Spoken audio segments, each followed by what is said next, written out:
invitado del día de hoy. Se trata de Andrés Castillo Maldonado, asambleísta por el movimiento oficialista de ADN, quien ha tenido la deferencia de conectarse estando desde Bélgica. Qué gusto que nos acompañe, Andrés. Buenos días y bienvenido. Veo que está haciendo bastante frío por allá, ¿o me equivoco? Espantoso, espantoso. Hola Luisa, buenos días. Un frío terrible, pero bueno, ya acá es el mediodía. Más bien, gracias por invitarme. Usted sabe que siempre voy a estar listo y dispuesto para poder participar de este espacio. Para mí es un honor en realidad. Muy amable. Oiga, quiero comenzar preguntándole qué está haciendo por allá. Entiendo que está usted siendo parte de la representación del Poder Legislativo en un cónclave que trata sobre un tema muy importante como es el de la libertad de expresión. Sí, es el Foro Transatlántico por la Libertad de Expresión. Eh, de las intervenciones mías en el Pleno, de mis participaciones en los medios de comunicación, el Parlamento Europeo logró identificar algo que decir de mi parte y me han invitado para que participe de aquel foro que comenzará el día de mañana. Bueno, de hecho comienza esta noche y mañana habrá varios foros, conversatorios, conferencias magistrales, etcétera. Están invitados, por ejemplo, el presidente electo de Chile, el señor José Antonio Cast. Está invitado el presidente del partido Vox de España, Santiago Abascal. Están invitados varios representantes de distintas organizaciones políticas del Parlamento Europeo y de Latinoamérica hemos sido invitados gente de México, de Bolivia, de Perú, de Ecuador, de Venezuela. Y bueno, a eso he venido, a eso me han invitado y de una vez dejar constancia, porque siempre cuando uno viaja tiene que dejar las cosas claras.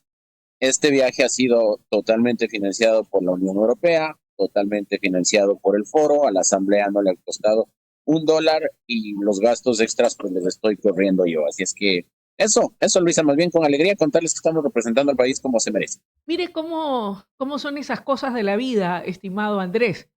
Mientras la Unión Europea ve con admiración lo que son sus intervenciones acá en el poder legislativo, parlamentario, en la Asamblea ecuatoriana. Por acá hay algunos que les incomoda cada vez que usted abre la boca.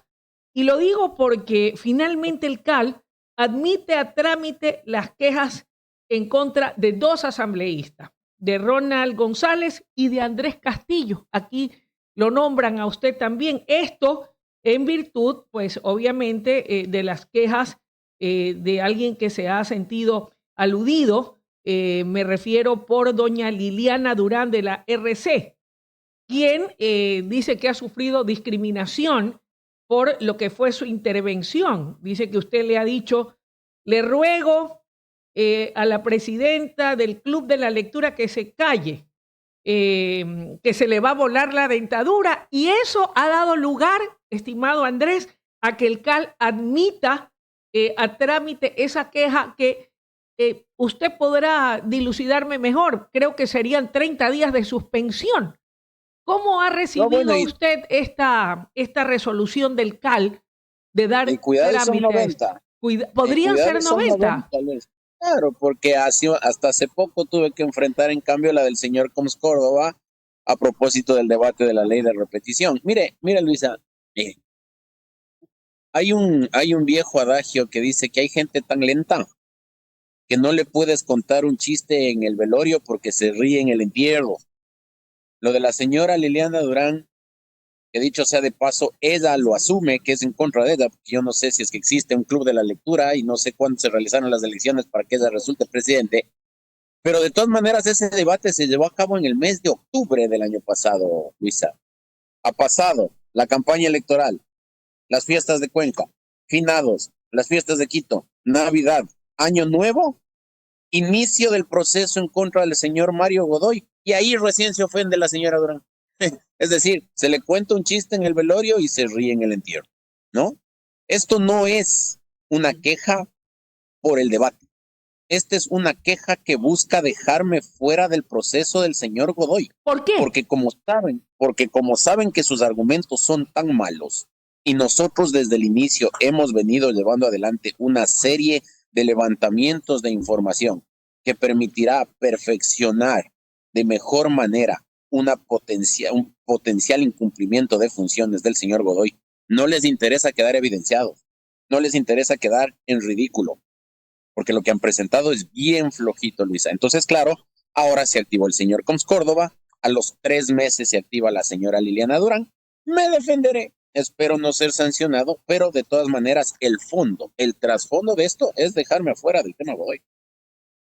Ahora, asambleísta Castillo, ¿usted quiere estar presente y poder ser parte de ese proceso de sustanciación política en contra del doctor Mario Godoy para ayudar a salvar al doctor Mario Godoy o para, de ser necesario, poder ayudar con su voto a la censura del doctor Mario Godoy? Nosotros fuimos electos, Luisa, y cuando digo nosotros no utilizo el término castrista del plural para referirse a una persona. Ahí sí me refiero a todos. Nosotros, los asambleístas, fuimos electos para fiscalizar, no para salvar a nadie, para evidenciar potenciales errores de los funcionarios públicos, no para ayudarles. Y yo me he tomado en serio esa posición y yo me he tomado en serio esa designación que me hizo el pueblo de Pichincha y el pueblo de Quito. Por lo tanto, si es que yo participo, será para abonar con lo que yo creo que hace falta para que se perfeccione un cumplimiento de funciones en cuanto al tema del señor Godoy. Y esa es la preocupación que la revolución tiene, porque claro, como ellos hacen las cosas sobre la coyuntura y no sobre conceptos, no sostienen absolutamente nada de manera técnica, sino más bien a partir de el show mediático, pues claro, el poder tener alguien que dentro de este proceso transparente de mejor manera las cosas o evidencie de mejor manera las cosas, no les interesa. Entonces, claro, yo mientras esté en la Asamblea Nacional durante todo estos días que se esté sustanciando, yo asistiré, participaré, incorporaré lo que tengo que incorporar, haré las preguntas respectivas y bueno, veamos qué pasa con la denuncia del señor Coms Córdoba, que ya en estos días tiene que ser resuelta por el CAL y después me tocará enfrentar la otra, la de la señora Liliana Durán, en lugar de yo estar preocupado de fiscalizar al señor Godoy. Ahora, Andrés, yo decía al inicio de esta entrevista, mire las dicotomías que tiene la vida. Por un lado, a usted lo invitan allá a la Unión Europea a ese foro tan importante sobre la libertad de expresión, donde puedo colegir que le importa mucho a la gente que participa de este importante cónclave, que la ciudadanía, que los parlamentarios, que los periodistas podamos expresarnos libremente, así como usted lo está haciendo a través de este espacio informativo. Sin embargo, acá estamos poniendo en evidencia que hay quienes no quieren que usted hable. Tampoco hay a quienes les gusta el papel de la prensa. Le hago una pregunta. ¿A usted le gusta que lo entrevisten? ¿Usted se siente cómodo cuando le hacen preguntas incómodas o difíciles o le molesta o le incomoda? Por supuesto, mire, yo no sé, y no lo digo peyorativamente ni con ningún ánimo, Luisa, yo respeto como el que más a los periodistas, a la prensa libre, a los medios de comunicación, yo creo que es el medio, son quienes ayudan a que la ciudadanía se entere de lo que pasa y tienen un valor preponderante en la democracia porque ellos ayudan a encontrar la verdad de las cosas. Y le digo esto porque a ratos invitan periodistas y dicen, abogado, ¿qué quiere que le pregunte? O hay una pregunta que usted no quiere que le haga. O me podría hacer llegar el banco de preguntas que le voy a hacer. Y yo siempre les he dicho con todo el cariño y el respeto, se pierde todo tipo de improvisación en cuanto a las entrevistas, cuando ya son así pactadas, cuando ya es con las preguntas preparadas, cuando ya se sabe qué se va a preguntar. Entonces, yo creo que un buen entrevistador es el que a uno le pone a pensar, el que a uno le pone contra la pared, el que trata de buscar la verdad, el que hace lo que tiene que hacer para que quienes hacemos liderazgo político, representación política, le digamos a la gente la verdad. Entonces, yo siempre voy a estar en favor de los medios de comunicación, de los periodistas y de su labor, por supuesto que sí. ¿Sabe por qué se lo pregunto? Y usted ya se imaginará por dónde voy. Por Ujú. los comentarios de doña Cynthia Helliver, quien en un podcast dijo ser enemiga de los medios. No me gusta ningún medio de comunicación. Entonces le preguntaba por si acaso a usted tampoco le guste y a lo mejor Oiga, acepta la invitación porque no le queda de otra. es que esto no se trata, Luisa, de que a uno le guste o no le guste. Por supuesto que a mí hay periodistas que no me gustan. Ahí hay un fulano que tiene un medio ni siquiera digital, porque ni reporta, ni investiga, ni entrevista, ni nada, sino que se coge las noticias de otros y las publica como propias con una supuesta sal quiteña que es más agria que yogur pasado. Me refiero al señor Marlon Puertas, ¿no? A mí me parece que ese señor de periodista tiene muy poco, pero ahí está. Y si es que algún rato me entrevistase, tendré que darle una entrevista porque para eso estamos. Pero esto no se trata de si es que un periodista o un medio me gusta o no me gusta. Aquí nosotros tenemos que velar porque la gente tenga la posibilidad de decir lo que a bien tenga, así sea Puertas, ¿no? Así sea Marlon Puertas. Yo estoy dispuesto a jugármela siempre para que él tenga espacios para decir lo que le da la gana y como le da la gana. Eso quiere decir que usted sí estuvo de acuerdo con que finalmente se archive y no se dé luz verde a ese proyecto que una colega de su bloque pretendía poner a consideración de la Asamblea en su justo derecho, pero que finalmente no tuvo eco para Sí. poner amonestaciones o sanciones a quienes hagan críticas a funcionarios de gobierno de cualquier índole, del Poder Ejecutivo, del Poder Legislativo, de los seccionales, eh, porque no Mire, quieren que se hagan críticas. ahí yo tengo que contarle un secreto a voces, Luisa. Cuénteme, cuénteme. Yo fui uno de los que firmó respaldando el proyecto de ley de Camila León. Y le digo sin despeinarme, figurativamente hablando. Eso le Le iba a digo sin decir. le digo sin ningún problema, entonces utilicemos otra metáfora. Le digo sin ningún problema, Luisa, porque el proyecto de ley tenía otra naturaleza que lastimosamente no se la supo explicar bien. ¿Cuál? Mire usted, hay convenios internacionales, la Corte Interamericana de Derechos Humanos, la Unión Interparlamentaria, las convenciones europeas de derechos humanos, dicen que los funcionarios públicos estamos obligados a tener un nivel de tolerancia superior a la común por el mismo hecho de tener la magistratura que tenemos. Es decir, nosotros no nos podemos ofender tan fácilmente como se ofendería cualquier persona por cualquier comentario.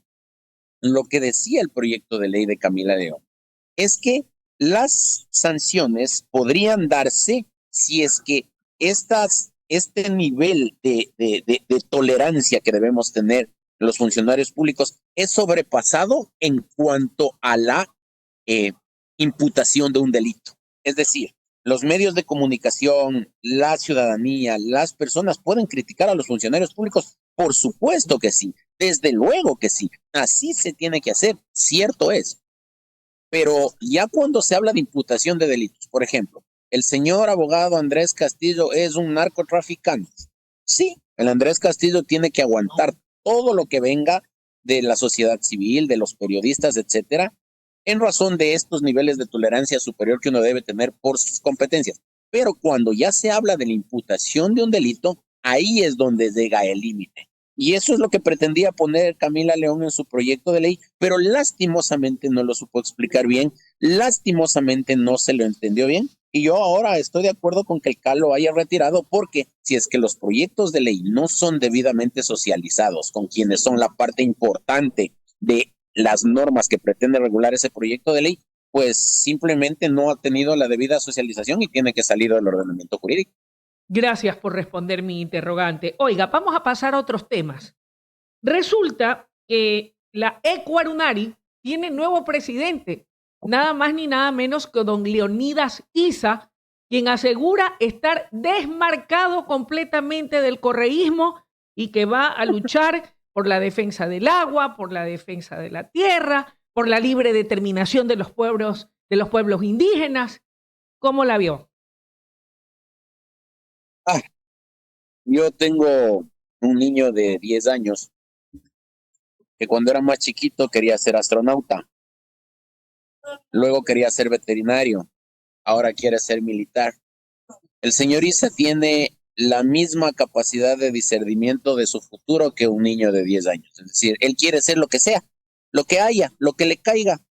Ya fue presidente de la CONAIE, ya incendió la ciudad de Quito 2 veces, ahora es presidente de la Ecuarunari, antes fue presidente del movimiento indígena de Cotopaxi. Es decir, con tal de estar con cámara adelante, el señor Isa ya mismo se lanza de candidato a Papá Noel.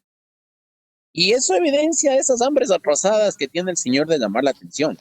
Lo que preocupa es que cuando él se activa, el terrorismo está por delante. Y no lo digo yo, cuidado se me vaya a resentir y me vaya a querer seguir un juicio como le pretendió seguir al señor Guillermo Lazo en su momento y después no asistió en las audiencias, ¿no? Él en el año 2019 fue procesado por el delito de terrorismo y la Asamblea Nacional decidió darle la amnistía por el delito de terrorismo. No quiere decir que él haya sido declarado inocente de esas aseveraciones o de esas inculpaciones, sino que simplemente por una norma constitucional hubo perdón y olvido. Así es que yo no quisiera hablar mucho más del señor Isa, porque el señor Isa de suyo ya está sepultado en la historia del país como un tipo violento que no aporta mayor cosa. Y lo único que ha llevado al debate público es lo que dice en el libro El Estallido, ¿no? Que habrá que instaurar el socialismo indoamericano a sangre y fuego si es que no es a través de mecanismos democráticos. Así es que habrá que tenerle mucho cuidado porque vamos a tener que lidiar con él, no sé, 1 o 2 años más mientras presida el Ecuador.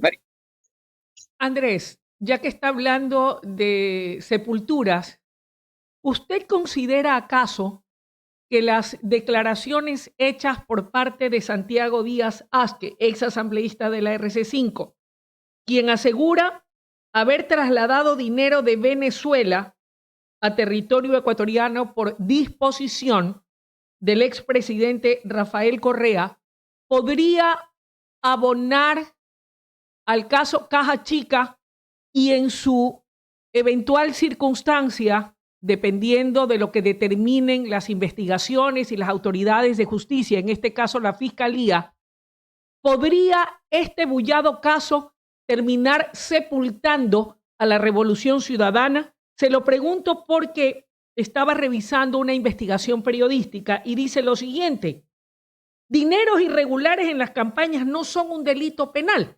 Sin embargo, ojo, y aquí viene lo que me llamó la atención, el financiamiento ilícito a las campañas de promoción política electoral se integró al Código de la Democracia en el 2020 y podría sancionarse, de acuerdo a lo que dice la ley de la democracia, con la extinción de la organización. Sí, de acuerdo. Y mire, no seré yo quien defienda a Santiago Díaz. A mí me parece un tipo repugnante, me parece un tipo que debe estar en la cárcel en cuanto se compruebe su participación en el delito sexual en contra de una menor de edad.